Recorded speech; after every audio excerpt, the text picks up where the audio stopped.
Hace apenas unos meses, cientos de miles de personas empezaron a compartir una noticia que en cuestión de horas logró dar la vuelta al mundo. El Amazonas, hogar de miles de animales y plantas, se convirtió en víctima de un incendio descontrolado. Desde aquel entonces, cientos de personas en diversos medios de comunicación decidieron dar su opinión con respecto al tema.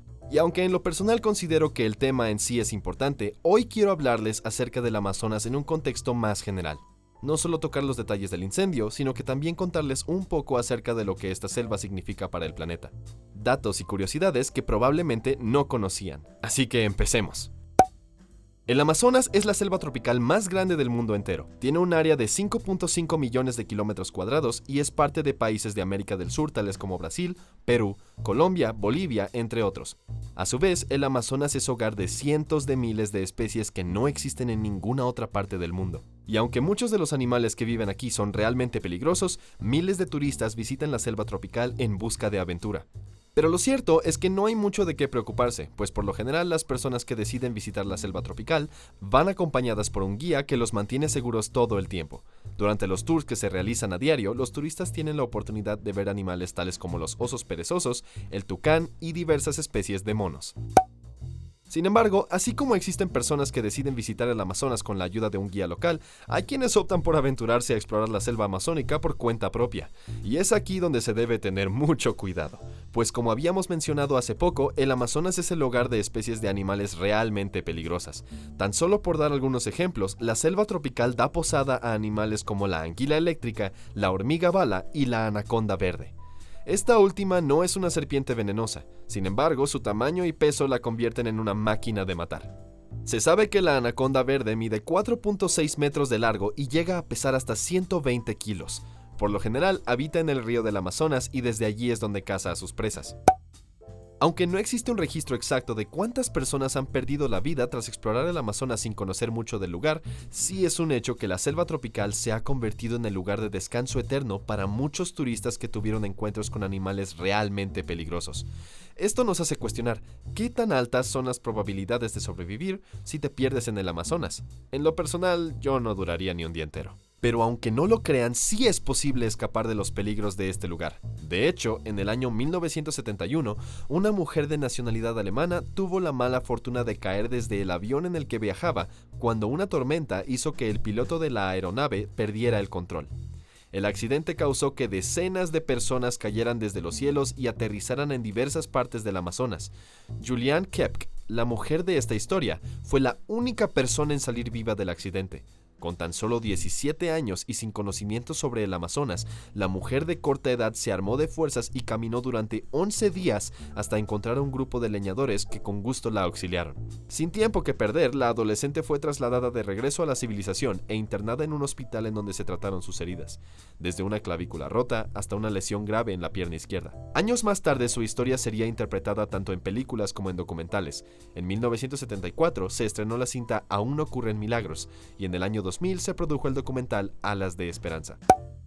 Al contar con un área tan grande, el Amazonas es hogar no solo de animales y plantas, sino que también de tribus que han vivido allí por cientos de años. Y aunque no se sabe con exactitud cuántas tribus hay en total, se cree que al menos una de ellas sigue sin tener contacto con el mundo exterior. En otras palabras, aún existen personas que viven en el pasado. Por otro lado, también se sabe que muchas de las tribus en la Amazonia se comunican mediante un idioma que es completamente desconocido para nosotros. De hecho, en el año 2007, un escritor de la revista The New Yorker se aventuró junto con un profesor de lengua americana a visitar una tribu del Amazonas en Brasil llamada Piraha. Curiosamente, fue allí donde descubrieron cosas tan interesantes como que el idioma de esta tribu tiene un gran parecido con el sonido que emiten algunos animales. Y un dato un tanto peculiar acerca de los miembros de Piraha es que suelen discriminar todo lo que provenga del mundo exterior. De hecho, cualquier cosa que no pertenezca a la tribu es visto con inferioridad. Al igual que muchas comunidades de ciudades realmente grandes, las tribus de la Amazonia también tienen sus propias tradiciones, y hay una en particular de la cual estoy seguro no muchos de ustedes quisieran formar parte. Verán, la tribu Sateré Mawe, ubicada en la Amazonia brasileña, tiene un ritual bastante peculiar, y es que para que un varón se pueda convertir en hombre, tiene que pasar por una prueba no muy agradable. La tribu indígena realiza una extraña ceremonia en la cual los varones se deben dejar picar por decenas de hormigas bala. Para ponerlos en perspectiva, el dolor que causa la picadura de una sola de estas hormigas es el equivalente al dolor que se siente cuando te disparan con un arma de fuego. De ahí su nombre. Se sabe que los adultos de la tribu se levantan muy temprano para ir a recolectar un gran número de estas hormigas para luego usarlas en la ceremonia. Una vez se tiene la cantidad de hormigas suficiente, un miembro de la tribu las coloca en un par de manoplas tejidas con hojas y las pone a disposición de los varones. De esta manera, jóvenes de 9 a 16 años esperan con ansia su turno para dejar que las hormigas los piquen. En lo personal considero que el delfín es el segundo animal más adorable que existe en el mundo, tan solo quedando atrás por la dulzura de los osos panda. Pues bien, ¿sabían que el río Amazonas es el hogar de una especie de delfín color rosa? También conocido como bufeo, el delfín rosa del Amazonas es la única especie en el planeta que practica sexo nasal. Y si esto les suena raro, es porque lo es. Verán, estos curiosos animales suelen reunirse en grupos de 4 y toman turnos para jugar al papá y a la mamá. Solo que en vez de concretar el acto como ya todos conocemos, estos delfines introducen su nariz en el espiráculo de sus compañeros. Por lo general, este tipo de comportamiento se observa en delfines rosa captivos, por lo que no sabemos si aquellos especímenes que nadan libres en el río Amazonas hacen lo mismo. Aún a día de hoy existen empresas que, a pesar de haber sido fundadas hace más de un siglo, continúan funcionando. Un claro ejemplo de esto es la compañía Ford Motor, una empresa creada en el año 1903 por el magnate de negocios Henry Ford. Pues bien, como muchos han de saber, la empresa fabricante de coches dependía del caucho para poder producir las llantas que iban en los autos. Y aunque hoy en día es muy fácil conseguir aquel material, en aquel entonces el comercio de caucho estaba en manos del Imperio Británico. Ford, como cualquier emprendedor, buscaba una forma de reducir los costos del producto, por lo cual decidió buscar alternativas y encontró el lugar perfecto en el cual producir todo el caucho que quisiera, el Amazonas. En poco tiempo, el magnate multimillonario logró construir una utopía industrial en una zona de la Amazonia brasileña a la que llamó Fordlandia. En ella, cientos de trabajadores estadounidenses empezaron a producir el caucho que Ford necesitaba para poder hacer las llantas de sus autos. El único problema es que con el paso de los años, muchos de sus empleados murieron a causa de enfermedades como la fiebre amarilla y la malaria. Aún así, la producción de caucho continuó por 17 años más. Pero en 1945 todo llegó a su fin, pues fue en esa fecha que el caucho sintético empezó a inundar el mercado. De esta manera, el caucho natural producido en la Amazonia se volvió obsoleto.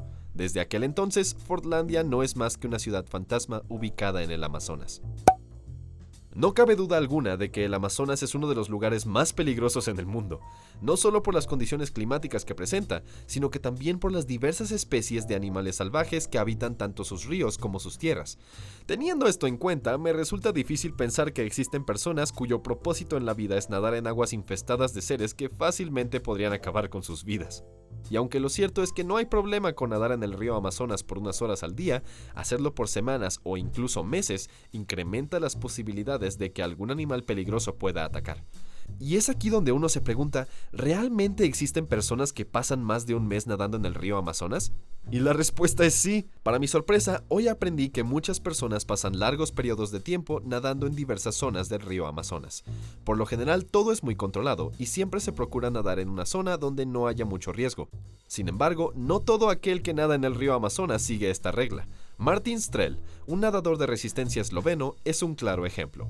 También conocido como el hombre de los ríos, Strel se ha ganado popularidad por ser la única persona en el mundo en nadar una distancia de 5.268 kilómetros en el río Amazonas. Semejante hazaña fue realizada en un total de 66 días en el año 2007. Y aunque el hombre de nacionalidad eslovaca tuvo ayuda de un equipo que estuvo a su lado todo el tiempo, las aguas en las que nadó estaban llenas de pirañas. De hecho, se sabe que el equipo del nadador tenía baldes con sangre listos para ser arrojados al agua y distraer a las pirañas y otros peces comedores de carne.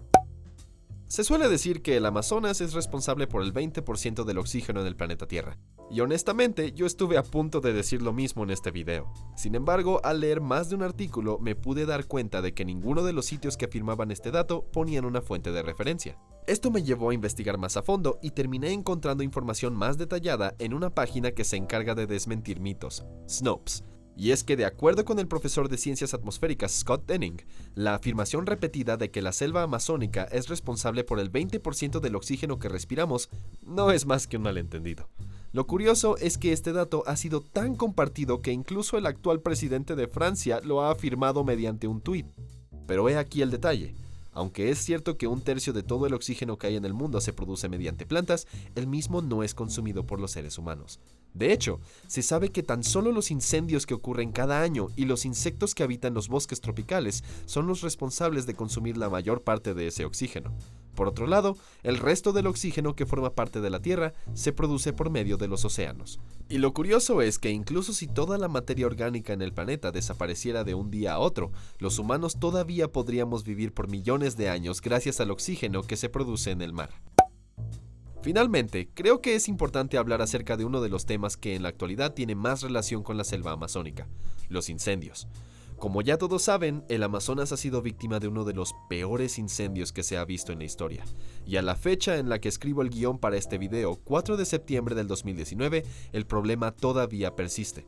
No cabe duda de que tarde o temprano el incendio será controlado. Sin embargo, es muy probable que en los próximos meses el problema vuelva a surgir, pues de acuerdo con cifras oficiales dadas por el Instituto Nacional de Investigaciones Espaciales de Brasil, el Amazonas sufre incendios causados por el hombre decenas de miles de veces al año. Y solo para darles una idea de cuán grave es el problema, quiero que vean este gráfico. En lo que va del año 2019, ha habido más de 74.000 incendios registrados. Y como pueden ver, el número de incendios causados por el hombre no ha hecho más que crecer desde el año 2013. Y esto ha sido todo por hoy. Si te gustó este video, no olvides suscribirte y activar la campanita de notificaciones. Tampoco olvides que puedes escribir tus comentarios en la parte de abajo, haciéndome saber qué te gustaría ver en un próximo video. Gracias por mirar y nos vemos la próxima.